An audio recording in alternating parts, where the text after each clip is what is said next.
Thank you so much, brother. It really is my honor and privilege to be here this afternoon. See what I can do to talk to you a little bit about education before the itis sets in on some of y'all.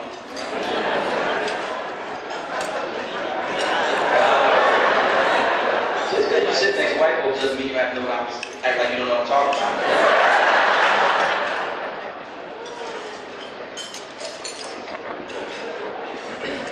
I love us when we get together, right? It's imperative to me that we have a conversation. I feel almost as if I'm at a shareholders meeting. You folks pay more than virtually anybody in this region for your schools. They're your schools. You really bought them. Good or as bad as they are, they're yours. And so today I want to talk to you about transformative leadership. I want to talk about the many levels of our responsibility here today. I want to bring you greetings as a brother, as a friend from far away, who doesn't understand what 97 different municipalities that are called Birmingham really means.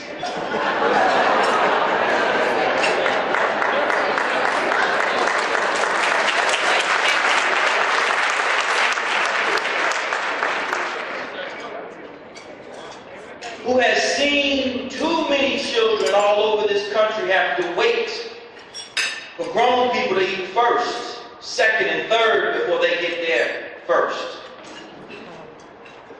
Who is sick and tired of hearing about a strong teachers union. That's funny to me.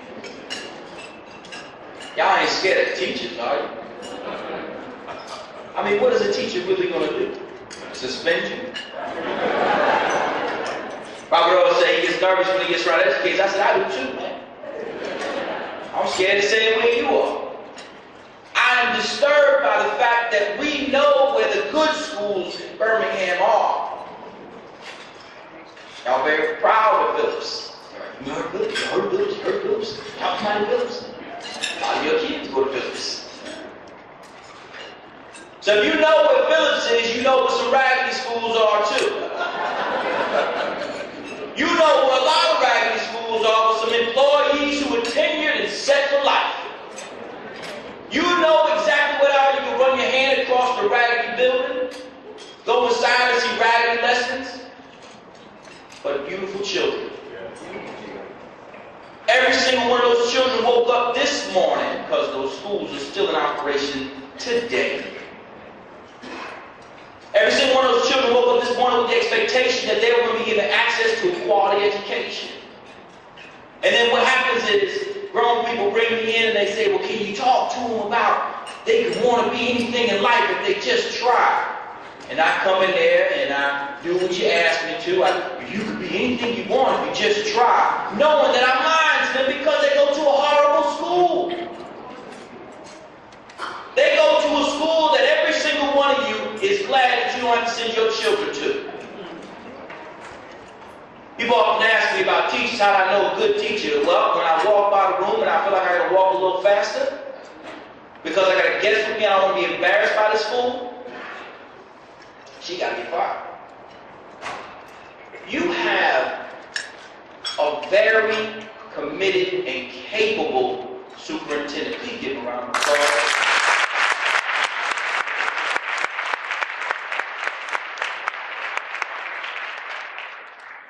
But he can't do anything without your full support. You know what kind of schools you have today, and if you're proud of them, all right. I guess. I'm not though. I cannot sit here as your brother and be honest with you and tell you that you're delivering a high quality education. Look at the comparison within your own state. Look at the comparison from state to state. And I'm not prepared to accept that any one of your children is less intelligent than any other child in this country. You remember like I do when they were born, when they came out of the womb. You remember how you told the stories, how quickly they learned songs and sounds, how they could create stories of their own, how they mastered the language, and how they were capable to amaze you at every juncture. You were grown people. children and watching as they did these amazing things, and then they get to school and they have trouble reading. How many times have I heard educators tell me that, well, if the parents would just do more, how nice would that be a physician who only had to operate on people who didn't need an operation?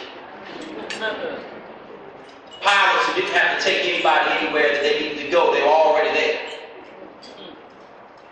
How nice would it be if we as educators simply need to look at you and make it go on? People tell me so often that they believe in children. Yeah, a lot of y'all Christians too.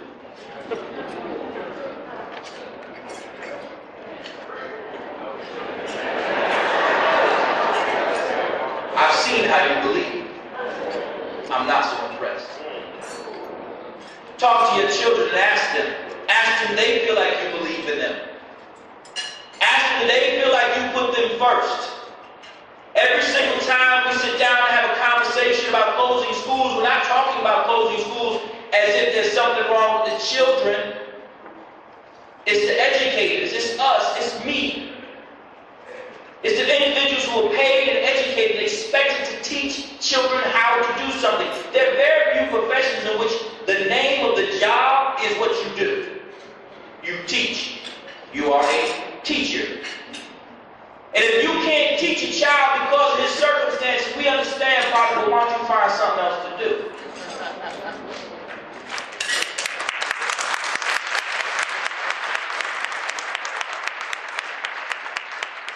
I appreciate the Southern hospitality, but you ain't got to clap. I got a plane ticket, so if you don't like what I say,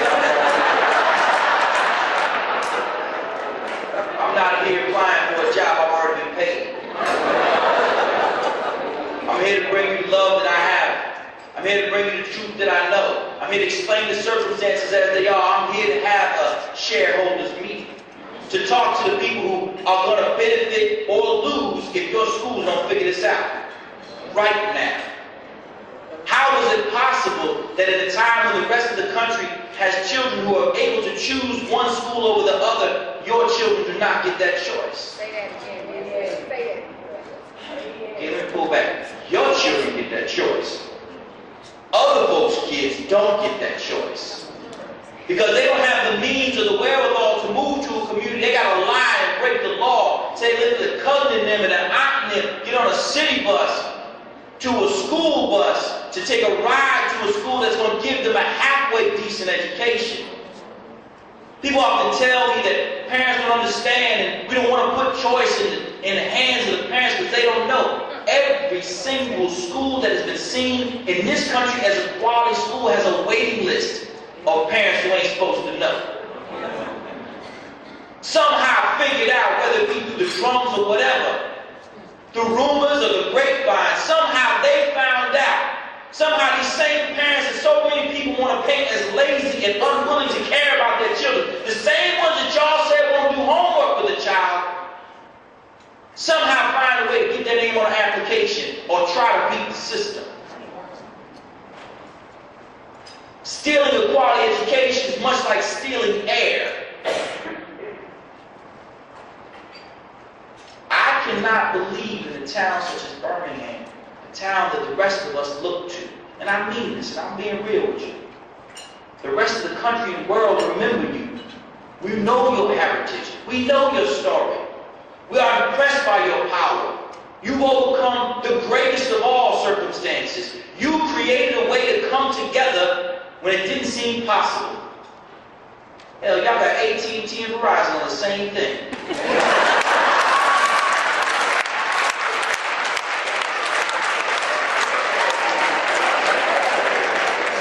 Can't nobody tell y'all nothing.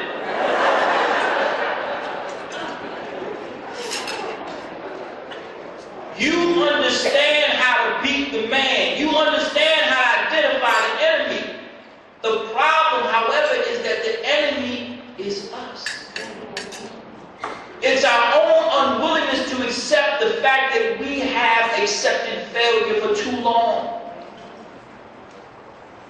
It's so easy to blame poverty and race. Well, we got all these black kids in the school. Isn't that the same argument that got y'all riled up before?